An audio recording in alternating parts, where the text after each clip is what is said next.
Welcome back. Or if we haven't met before, I'm Bev, a counseling hypnotherapist and co-founder of Rosy Window Productions. Thank you for joining us today in this 5th episode of Through a Rosy Window and Into Wellness.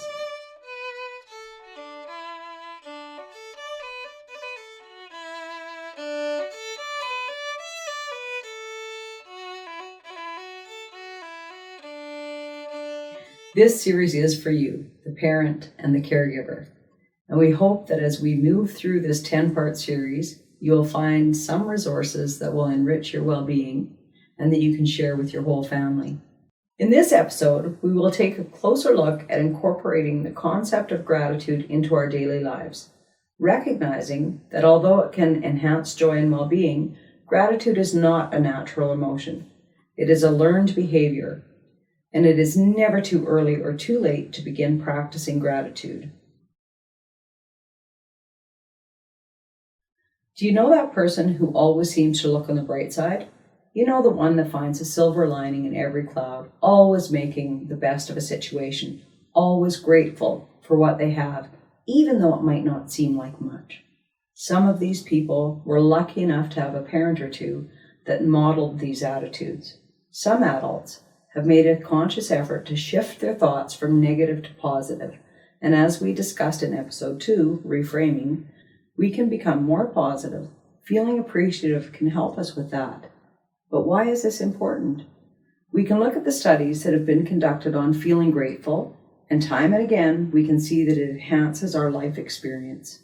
In the Emmons and McCullough study on gratitude, the participants tasked with writing weekly about what they were grateful for not only reported feeling more optimistic about their lives, but also exercised more and had fewer visits to their doctor. Psychologist Dr. Martin Seligman's research compared writing gratitude letters to other positive psychology interventions and found that this practice had a greater impact on all the participants' happiness scores. Further to the findings reported by participants in self-reflective feedback forms, there were also differences found in brain activity. Those who make it a practice have increased sensitivity to future experiences of gratitude. The more you practice, the easier it gets. Old habits die hard. So let's look at getting some new positive gratitude habits started. What we are grateful for can be as unique and individual as each person. So we don't need to think about what someone else might be grateful for. Let's just take stock and see what we have to appreciate. Start a daily list. Add something new every day. There are people, your home, a temporary home, your health, education opportunities. There are so many things around you to be grateful for.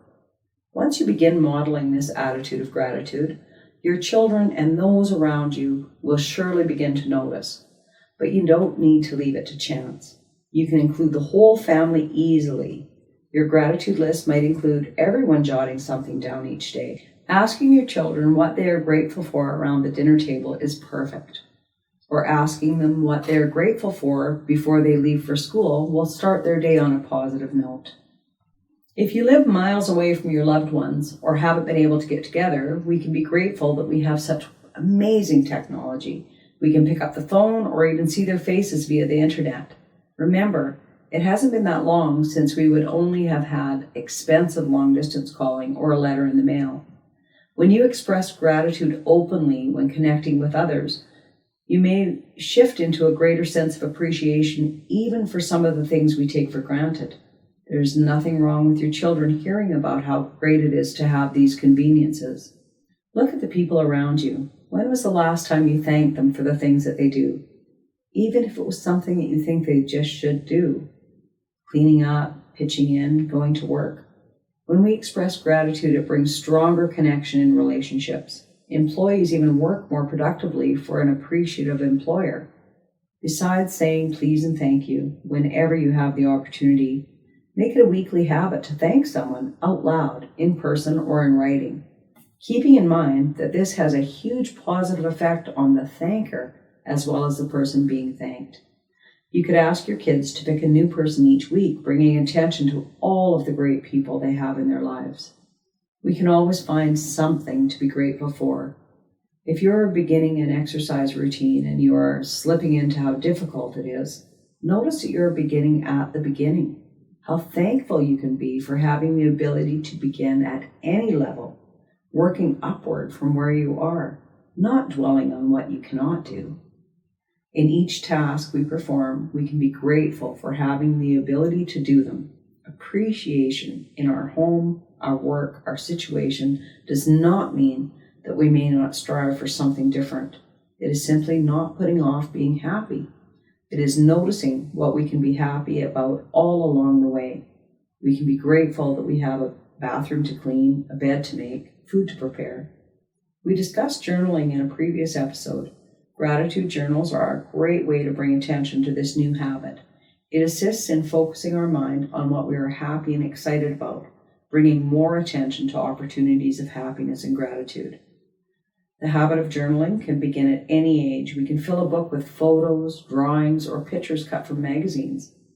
There are even gratitude journals that are pre-printed with some questions and comments that can help you get started. Take 5 minutes each day to look around and make some mental notes about what you are grateful for. It could be the sun shining in a window or your favorite comfy sweater. Sharing those observations with those around you will keep you focused, as well as encouraging appreciative behavior in others. Gratitude doesn't only shape our future, it also can lighten our pasts. Recalling experiences with a focus on what we appreciated, sharing positive memories of people we have lost or places we have been, can give us a sense of being fortunate as opposed to dwelling on what we are missing. The added bonus is that when we recall an event that has brought us joy or happiness, our wonderful mind will find more memories of happiness. And so the gratitude that we are practicing not only brightens our future, but can brighten our past as well. As you begin this shift in attitude, be kind to yourself. If you find yourself sliding into the old habit of stinking thinking, gently bring yourself back to the goal of feeling great, being positive, honestly looking at the layers of emotions and thoughts you are feeling, and adjust accordingly. Remember, the more you do it, the easier it will become. You will be bringing more joy to your own life and instilling a lifelong happiness attitude for your children and others around you. I think author and journalist Melody Beattie summed it up beautifully. Gratitude unlocks the fullness of life. It turns what we have into enough and more. It turns denial into acceptance, chaos to order, confusion to clarity. It can turn a meal into a feast, a house into a home, a stranger into a friend. Gratitude makes sense of our past, brings peace for today, and creates a vision for tomorrow. In the past 4 episodes, we presented some explorations in topics that can enhance your well-being.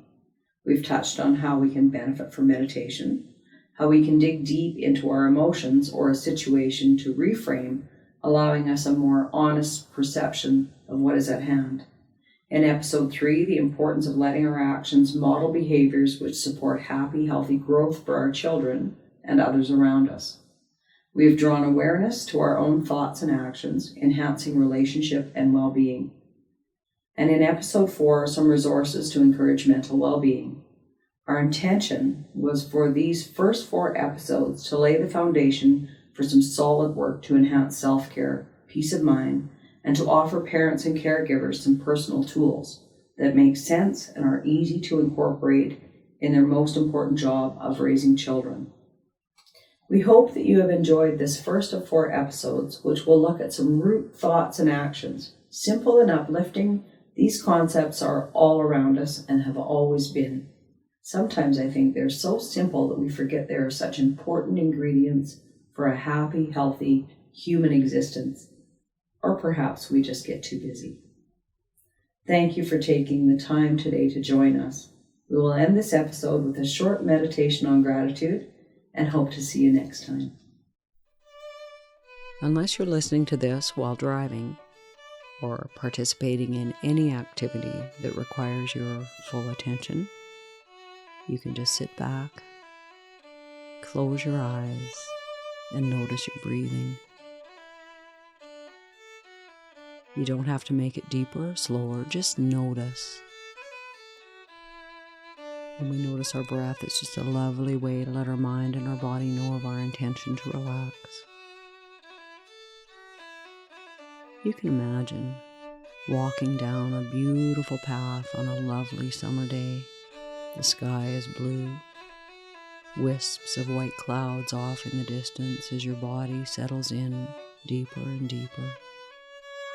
You can imagine a nice steady stride, arms swinging gently by your sides as you begin noticing the colors around you, the shades of green, of the leaves and the grass, spots of color of wildflowers, and that nice fragrance on the air of summer. How wonderful it is that you can notice all of the little things around you that bring you such peace and calm, joy and happiness. And as you're noticing the beauty in the clouds, the vibrant colors, you also notice how those feelings of peaceful calm move through your body, and the rhythm of your stride lets you relax. Peaceful, calm, safe, content. How all of those little things in your life that bring you joy, happiness. Doesn't it make sense that when we notice all of the things there are to be grateful for, it brings us a feeling of being uplifted? Sometimes we're very grateful for the little things that we have. The kind words that somebody says to us, grateful for the time that we've spent with people, perhaps that we don't get to see again, or that we don't get to see enough of. We can be grateful for the time spent, and that can leave us with a feeling of peacefulness, of how lucky we are, and how lucky we've been.